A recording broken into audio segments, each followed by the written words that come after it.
नमस्कार दोस्तों, स्वागत है आपका इस वीडियो में। तो प्रॉब्लम स्टेटमेंट में आपके पास एक इंटीजर अरे है और बोला गया है कि ऐसा एक सब अरे बता दो जिसका सम ज़ीरो हो। तो ये बताना है कि वो प्रेजेंट है या प्रेजेंट नहीं है। सिंपल क्वेश्चन है। ये हमारा लब बब्बर डीएसए शीट का क्वेश्चन है, लेकिन थोड़ी सी डिफ़िकल्टी बढ़ा देते हैं क्योंकि मैं चाहता हूं कि इंटरव्यू में आप सारे केसेस हैंडल कर सको। फॉर एग्जाम्पल आपसे बोला जाए कि ऐसा सवाल बताओ जिसका सम थ्री हो।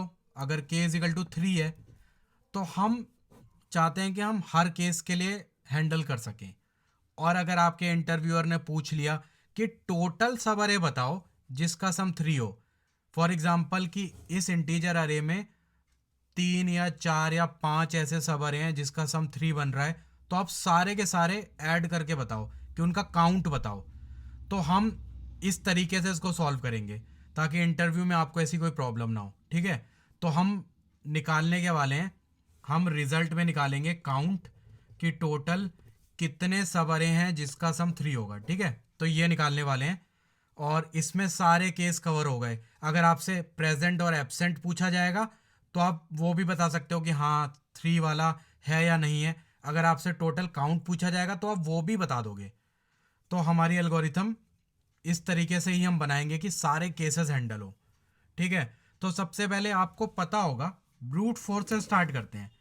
जब सवरे की बात आती है और मुझे सारे सवरे बताने हैं कि कितने सवरे हैं जिसका सम थ्री होगा, तो सबसे पहले मैं एक एल्गोरिथम होती है एन स्क्वायर में आप सारे सवरे कैलकुलेट कर सकते हो। ठीक है, सारे सवरे आप बेसिकली दो सिंपल फॉर लूप को रन कर सकते हो आई एन जे हम लेके, जिसमें सारे सवरे हमारे आ जाएंगे। तो उसमें से हम देख लेंगे किसका सम थ्री है। तो उसके बाद ऐड करने के लिए आप एक इनर लूप को और यूज कर सकते हो। मैं कोड पॉइंट ऑफ व्यू से बता रहा हूँ। तो n n cube algorithm time complexity में आप सारे सवरे कैलकुलेट कर सकते हो, उनके सम भी जोड़ सकते हो और उसमें से आप देख लो कि किसका सम थ्री है। तो ये तो ब्रूट फोर्स अप्रोच है। ठीक है, और एक इसमें ना ऑप्टिमाइजेशन टेक्निक होती है, इसे शायद क्यूमुलेटिव सम बोलते हैं। तो एन स्क्वायर में ही आप फाइंड कर सकते हो सारे सबरे और उसी में आप थोड़ा सा मैथमेटिकल ट्रिक लगाओगे तो सारे सबरे का सम भी आप उसी में ऐड कर सकते हो। ठीक है, लेकिन हम थोड़ा सा और ऑप्टिमाइज तरीका ढूंढना चाहते हैं। हम चाहते हैं कि अपनी टाइम कॉम्प्लेक्सिटी रिड्यूस करें और हम इन नंबरों को दो बार ना देखें, हम सिर्फ लीनियरली ट्रेवर्स करें और इन नंबरों को एक एक बार विजिट करें। तो इस तरह की ऑप्टिमाइज हम कुछ एल्गोरिथम चाहते हैं। तो ठीक है, तो अब ऑप्टिमाइज टेक्निक पे पढ़ते हैं। तो शुरू करते हैं ऑप्टिमाइज अप्रोच के साथ। तो इसमें ना दो कॉन्सेप्ट हैं। इसमें आपको एक तो ये पता होना चाहिए कि प्रीफिक्स सम एल्गोरिथम क्या है। नहीं पता तो मैं इस वीडियो में बता दूंगा। और आपको एक फ्रीक्वेंसी मैप बनाना है। और ये ऑप्टिमाइज अप्रोच है। अगर आप खुद से नहीं सोच पा रहे तो कोई बात नहीं, इस वीडियो को गो थ्रू कर लो। नेक्स्ट टाइम से ऐसे वाले क्वेश्चन आप गारंटी सॉल्व कर लोगे। इस वीडियो में मैं आपको प्रीफिक्स सम का कॉन्सेप्ट भी बता दूंगा, फ्रीक्वेंसी मैप का भी बता दूंगा। और एक बार आपने ये बना लिया ना फ्रीक्वेंसी मैप, तो आप किसी तरह का भी इस क्वेश्चन में आंसर दे दोगे। इवन आप ये बता दोगे कि अगर सेवन सम के कितने सबरे हैं, एग्जिस्ट करता है नहीं करता, या फोर सम के, मतलब कोई भी तरह का आप फॉलो अप क्वेश्चन, एक बार ये फ्रीक्वेंसी मैप बन गया तो आप बता दोगे। ठीक है, तो सीधे मैं सॉल्यूशन पे जंप करता हूँ क्योंकि इसकी इंट्यूशन डेवलप करना थोड़ा सा मुश्किल है। ठीक है, तो एक बार समझते हैं। तो पहले तो प्रीफिक्स सम एल्गोरिथम कुछ नहीं होता, आपको बस राइट में चलना होता है और इनको ऐड करते जाना होता है। आप प्रीफिक्स का मतलब होता है पीछे वाला। तो one plus two three, three plus two seven, seven plus two nine, बस ऐसे ऐड करके एक नया अरे बना लो। ठीक है, मैं मोस्टली क्या करता हूँ ना, मैं नया नहीं बनाता, मैं अपने ना इसी अरे में अपडेट कर देता हूँ क्योंकि मुझे पता है मुझे एक ही बार राइट में जाना है, पीछे वाले दोबारा टच नहीं करने। ठीक है, तो बट आप अलग से बनाओ, ज़्यादा बेटर रहेगा। और दूसरा फ्रीक्वेंसी मैप एक हैश मैप है। ठीक है, इसमें आपके की वैल्यू पेयर है। तो इसमें हम स्टोर करेंगे कि कौन से सम के कितनी बार सब अरे बन रहे हैं। मतलब अगर सम सेवन है तो उसका सब अरे कितनी बार आया है, एक बार बना, दो बार बना, तो यहाँ उसकी हम फ्रीक्वेंसी रखेंगे। बहुत इंपॉर्टेंट है, और एक बार आपने ये बना लिया तो बस हो गया काम। ठीक है, तो समझने की कोशिश करते हैं, थोड़ा सा इसमें ज़्यादा दिमाग लगाना पड़ेगा, बट एक बार आपको ये समझ आ गया ना तो आप कोई भी क्वेश्चन हो इस तरह का सॉल्व कर लोगे। तो प्रीफिक्स सम बनाते हैं। सबसे पहले यहाँ पर एक और अरे बनाते हैं, पी एस नाम ले लेते हैं, यहाँ 1 लिख देते हैं। ठीक है, और यहाँ पर आप फ्रीक्वेंसी मैप में सेव करो कि 1 सम का मतलब यहाँ सम है, टोटल सम 1 है, कितनी बार उसका सब अरे बना है, एक बार बना है। ठीक है, आगे बढ़ते हैं। प्रीफिक्स सम अरे में ऐड करो 1 + 2 3। तो अब ये देखो यहाँ पर लिखो 3 सम का कितनी बार सब अरे बना है, एक बार बना है। और हमारा के भी 3 था आई गेस। ठीक है, हमें बताना है कि सम 3 के कितने सब अरे हैं। तो यहाँ पर रिजल्ट बना लेता हूँ, एक बार तो मुझे मिल गया तो 1 प्लस कर देता हूँ। ठीक है, अब नेक्स्ट नंबर है 4, तो ऐड करो 3 4 + 4 7। तो 7 सम का एक सब अरे है। अब एक इंपॉर्टेंट कॉन्सेप्ट समझ लो, ये एंट्री तो आपको करनी है, प्रीफिक्स सम के जो है ना ये एंट्री तो करनी है, लेकिन इसमें एक लॉजिक और बनाना है। हम क्यों ये प्रीफिक्स सम और ये फ्रीक्वेंसी मैप बना रहे हैं, ताकि हम पीछे का चेक कर सकें। तो जैसे ही मेरे पास 7 सम बन रहा है सब अरे का, तो मैं पता है क्या करूंगा, हमें चाहिए 3, तो मैं माइनस करूंगा 3 से। तो ये पूरा तो कंज्यूम नहीं हुआ, रिमेनिंग बच रहा है 4। तो अगर ध्यान से सुनना, तो अगर 4 सम का कोई सब अरे है तो 3 का भी है। आपको मिला 7 सम का एक सब अरे मिला, आपको चाहिए था 3, तो आपने 3 माइनस किया, तो रिमेनिंग पूरा कंज्यूम नहीं हुआ, 4 बच रहा है। तो अगर पीछे कोई 4 सम का सब अरे है तो 3 का भी है। बस इतना सा कॉन्सेप्ट है। तो आप इस फ्रीक्वेंसी मैप में देखो कि यार 4 सम का कोई भी सब अरे नहीं है, तो यहाँ रिजल्ट में एक प्लस मत करो। ठीक है, आगे बढ़ते हैं। 7 + 2 9, प्रीफिक्स सम अरे को बनाते चलो। अब देखो 9 में से हमें चाहिए 3 का, तो 3 को माइनस करो, ये पूरा कंज्यूम नहीं हुआ, बचा है 9 - 3 6 बच रहा है। तो अब ये देखो 6 सम का कोई सब अरे नहीं है, तो 3 का भी नहीं है। ठीक है, सिंपल सा कॉन्सेप्ट है, आगे बढ़ो। 9 - 6, तो यहाँ 3 हो रहा है, लेकिन आपने ये एंट्री नहीं करी ना 9 की, तो ये 9 की एंट्री करो, एंट्री करना मत भूलना। ठीक है, सारी एंट्री इसमें करनी है, ये डेटा हमें मेंटेन करना है। तो हम आगे बढ़ रहे हैं, यहाँ 3 आ गया, तो 3 तो आ गया, साफ साफ एक प्लस कर दो कि चलो 2 मिल गए 3 के। ठीक है, हमें 3 सम के सारे सब अरे चाहिए थे, 2 मिल गए, तो फ्रीक्वेंसी मैप को भी बता दो, यहाँ भी स्टोर कर लो, एक्यूरेट डेटा रहना चाहिए मेरे हिसाब से। ठीक है, अगला आपके पास 4 है, 3 + 4 7। तो अब आप देखो 7 में से फिर आप 3 माइनस करो, तो अगर 4 सम का कोई सब अरे है तो 3 का भी है, बट फ्रीक्वेंसी मैप में कोई भी नहीं दिख रहा 4 का, तो 3 का भी इसका मतलब नहीं बन रहा। ठीक है, आगे बढ़ो। 7 + 3 10, प्रीफिक्स सम अरे बनाते चलना। ठीक है, ये इसी को प्रीफिक्स सम अरे बोलते हैं, पूरा हमने बना लिया। अगला नंबर है 10। अब ध्यान से देखना, ये बहुत इंपॉर्टेंट कॉन्सेप्ट है। 10 में से 3 माइनस करो, और आपको याद है कि 7 का एक और सब अरे बना था, यहाँ 7 के 2 बने थे, तो यहाँ मैंने अपडेट करना भूल गया था। ठीक है, 7 सम के 2 सब अरे हैं। अब हमारे पास लास्ट 10, मतलब सम ये पूरे सब अरे का 10 है, तो 10 में से हमने 3 माइनस किया, तो पूरा कंज्यूम नहीं हुआ, 7 बच रहा है। अब ध्यान से देखना, अगर 7 सम का कोई सब अरे है तो 3 का भी है, तो आप फ्रीक्वेंसी मैप में देखोगे, लेकिन 7 के तो 2 सब अरे हैं, तो क्या 3 के 2 मिलेंगे आपको? तो आंसर है हाँ। अब ध्यान से देखो, यहां पर 10 आया, पीछे 7 के 2 हैं, एक इस पॉइंट पे है, एक इस पॉइंट पे है, तो यहां से ये 4 नंबरों को जोड़ो। ठीक है, इनको जोड़ो, इन 2 - 6, यहां से पूरा जोड़ो, 10 से, इस 7 से लेकर इस 10 तक का पूरा जोड़ो, एक ये बन गया, और इस इस 7 से 10 तक का ये जोड़ो, एक सिंगल ही हो रहा है, तो यहाँ तो 3 है, और अगर आप इस 7 से पूरा आखिरी तक भी जोड़ोगे, 2 minus 6 minus 4, minus 4 plus 4 0 plus 3 3, तो 10 में से आपने 3 माइनस किया, और हमें पता चल रहा है कि 7 के 2 सबरे हैं, तो 3 के भी हमें 2 मिलेंगे। ये बहुत इंपॉर्टेंट कॉन्सेप्ट है।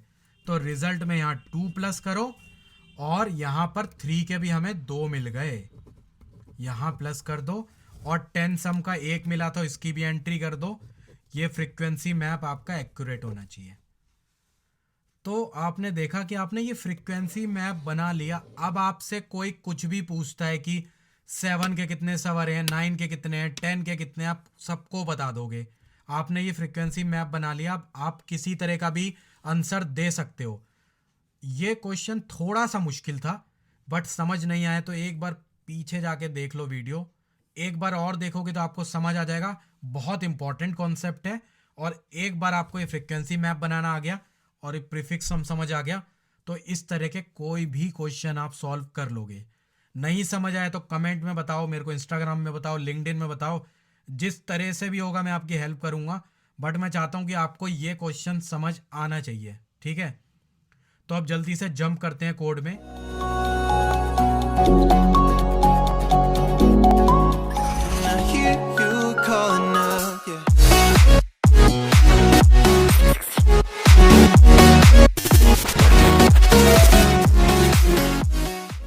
तो शुरू करते हैं कोड करना। तो ये क्वेश्चन बेसिकली हम लीड कोड में सॉल्व कर रहे हैं। सब अरे सम्स इक्वल के इसका नाम है। तो सबसे पहले आपको करना क्या होगा, हमें बेसिकली लीनियरली इटरेट करना है, ठीक है। और इसकी टाइम कॉम्प्लेक्सिटी हमने डिस्कस नहीं करी थी। तो हमारी जो टाइम कॉम्प्लेक्सिटी है इस एल्गोरिथम की वो है बिग ऑफ एन, क्योंकि हम लीनियर ट्रिवर्सल कर रहे हैं। और स्पेस के लिए हमने एक हैश मैप बनाया था, तो स्पेस कॉम्प्लेक्सिटी भी बिग ऑफ एन तक हमारी जा सकती है, ठीक है। तो अब शुरू करते हैं कोड करना। तो हमें बेसिकली क्या करना है, सबसे पहली कंडीशन हम ये देख लेते हैं, हम वो बना लेते हैं, काउंट बना लेते हैं, रिज़ल्ट बना लेते हैं। अगर हमें सम मिलता रहेगा तो हम ऐड करते रहेंगे। फॉर एग्ज़ाम्पल मैं मान लेता हूँ कि हमारा K3 है, एज्यूम कर लेते हैं, ठीक है। तो अगर हमें 3 का सम मिलेगा तो हम प्लस करते रहेंगे कि कितने सबरे ऐसे हैं जिसका सम 3 है। तो एक कंडीशन तो यही लिख लेते हैं कि इफ़ आपका सम K के बराबर है तो हम ये रिज़ल्ट प्लस करते रहेंगे, ठीक है। और मैंने आपको बताया था एक प्रीफिक्स सम प्रीफिक्स सम अरे बनाना पड़ेगा, तो उसकी भी ज़रूरत नहीं है। हमें बस प्रीफिक्स सम अरे का जो लास्ट टोटल सम है हमें बस वो पता करना है। तो वो मैं एक वेरिएबल से भी मेंटेन कर सकता हूँ, ठीक है। क्योंकि प्रीफिक्स सम में हम एक एक को ऐड करते जा रहे थे, बट हम लास्ट वाला करेंट पॉइंट पे देखते थे कितना सम है, तो एक वेरिएबल में ही ऐड कर लेते हैं। ये वेरिएबल में हमारे एक सम नाम का वेरिएबल बना लेते हैं, ठीक है। इसी में ऐड कर लेते हैं, sum is equal to sum plus num साई कर लेते हैं, ठीक है। तो यहाँ पर आपका ऐड होता रहेगा कि 1 है, 3 है, 7 है, 10 है। इसी वेरिएबल में हमें फाइनल सम मिलता रहेगा। और अगर आपका सम 3 होगा तो आप एक बढ़ा दो। अब जो फ्रीक्वेंसी मैप था उसमें क्या करना है, सारा स्टोर करना है। पहले यहाँ स्टोर कर लेता हूँ। एक कंडीशन लिख लो कि अगर मैप पहले एम्प्टी हुआ तो for example map dot contains करो, ठीक है। अगर मैप में ये सम की एंट्री नहीं हुई तो मैप में पहले आपको पता होगा मैं एक ब्लैंक एंट्री कर रहा हूँ ताकि हमारा कोई नल वाले एरर ना आए, ठीक है। तो मैप डॉट पुट, तो ये सम को ऐड कर देते हैं और इसका फ्रीक्वेंसी 0 ऐड कर लेते हैं। तो ये मैंने लाइन इसलिए लिखी है कि अगर फ्रीक्वेंसी मैप में ऑलरेडी कोई भी नहीं है, उस सम की कोई एंट्री नहीं है, तो एक ब्लैंक एंट्री कर दो, ठीक है। उसके बाद आपको क्या करना है, मैप डॉट पुट जो भी आपका सम है उसकी एंट्री करके उसका फ्रीक्वेंसी बढ़ा दो। या तो वो फर्स्ट टाइम आ रहा है या फिर वो सम दोबारा आ रहा है, तो हमें मैप से ही पूछना पड़ेगा। मैप डॉट गेट सम, जितना भी उसका पुराना काउंट है उसमें एक बढ़ा दो। तो आपने देखा ये लाइन नंबर 14 में कोई एरर ना आए, तो मैंने सेफ साइड ये लाइन नंबर 13 लिख दी थी। ठीक है, ये लाइन नंबर 13 इसलिए लिखा गया है ताकि लाइन नंबर 14 में कोई एरर ना आए। तो एक तो ये होगा, ये फ्रीक्वेंसी मैप यहाँ से हमारा बन जाएगा। ठीक है, लेकिन मैंने आपको बताया था कि अगर आपका टोटल मान लो 10 है, तो 10 में से आप 3 माइनस करोगे और ये देखोगे अगर 7 का कोई सब अरे है तो 3 का भी है, तो उस केस वाली कंडीशन भी आपको लिखनी है। तो आप कैसे लिखोगे, ये कॉपी कर लेता हूँ। ठीक है, इफ मैप डॉट कंटेन्स, जो भी आपका सम है उसमें आप k माइनस करो। अगर मैप में रिमेनिंग सम का ऑलरेडी हमें मिल जाता है, तो हमें पता है कि जो 3 है उसका भी हमें सम मिल जाएगा, है ना। हम एज्यूम कर रहे हैं k 3 है, तो अगर हमारा टोटल सम 10 है, 10 में से 3 माइनस किया, तो अगर 7 की कोई फ्रिक्वेंसी मिल जाती है तो 3 का भी हमें पता है एग्जिस्ट करता है। तो यहाँ पर आप क्या करोगे, रिजल्ट में आप बढ़ा दो। रिजल्ट में कितना बढ़ाओगे, उतना बढ़ाओगे जितने 7 सम की एंट्रीज होंगी मैप में।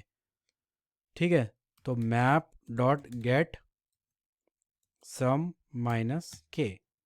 ठीक है, अगर 7 के 2 सब अरे हैं तो 3 के भी हमें 2 मिले हैं, ऐसा मैं दिखा चुका हूँ आपको, जो हमने पेपर पेन में देखा था।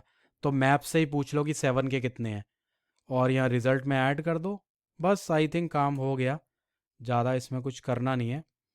और यहाँ रिटर्न कर देते हैं रिज़ल्ट, और जल्दी से इसको एक बार वो करके देख लेते हैं, रन करके देख लेते हैं, कोई गलती होगी तो फिक्स कर देंगे। यहाँ पर थोड़ा सा कुछ एरर आ गया, कुछ ब्रैकेट मिस करे हैं क्या हमने। Error can not find symbol, अरे हमने हैश मैप तो बनाया ही नहीं, तो जल्दी से हैश मैप बना लेता हूँ।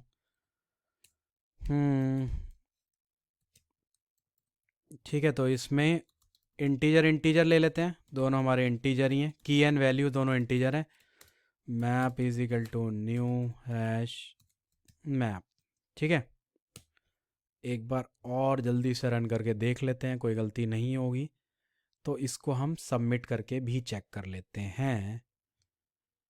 बहुत ही सिंपल कोड था, लेकिन अगर आपको कॉन्सेप्ट समझ आ गया, इसका कॉन्सेप्ट समझ आ गया, ज़्यादा लेंदी कोड नहीं था, हमने ज़्यादा कुछ नहीं करा, बस सारा कुछ हम फ्रीक्वेंसी मैप से ही कर रहे हैं। अगर आपको कॉन्सेप्ट समझ आ गया तो इस तरह का कोई भी क्वेश्चन होगा कि सब अरे सम से रिलेटेड कोई भी क्वेश्चन होगा, आप ये बहुत अच्छी एल्गोरिथम है, लीनियर टाइम कॉम्प्लेक्सिटी है, स्पेस भी इसमें हमने बिग ऑफ एन तक हमारी स्पेस कॉम्प्लेक्सिटी है, तो आप इस एल्गोरिथम को यूज़ कर सकते हो इस तरह के क्वेश्चन को सॉल्व करने के लिए। तो इस वीडियो में इतना ही, ये वीडियो देखने के लिए बहुत बहुत धन्यवाद।